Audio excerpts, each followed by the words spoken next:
Good day, I am Micah Grace B. Marqueses from BPA 4A. Today, I'm going to tell to you about my insights in voluntary sector management. Voluntary sector management refers to those sectors or organizations that organize themselves into volunteers to take advocacy and action primarily for local and national development. In voluntary sector management, there are three institutions in society. Traditionally, there are three sectors: the public sector, the private sector, and the voluntary sector. And each of these three sectors has a role to play in social development. In this topic, we study about the public and private sector and the voluntary sector.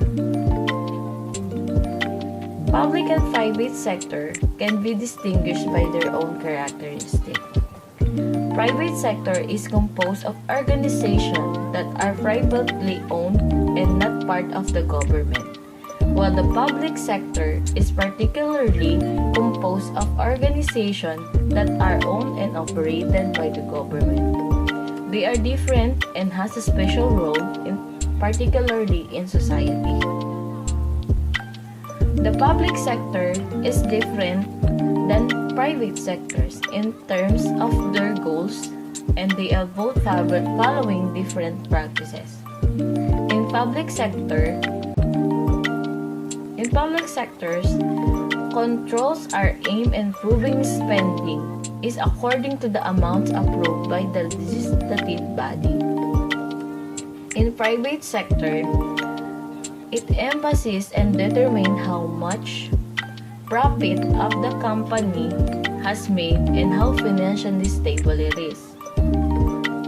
The private sector targets the areas of concern of company owners and shareholders, while public sectors aim to satisfy the public body.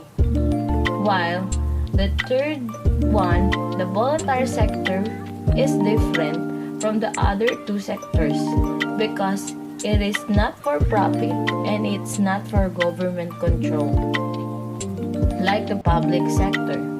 Traditionally, it has occupied the third space and sits between public and private sector. The third space is one where needs have not been met because the private sector sometimes it has profitable to do so, and the public sector has either neglected the needs of the public and not have been able to afford to address them. So the voluntary sector management becomes the one who advocates and primarily helps the development of the national and local. Thank you for watching.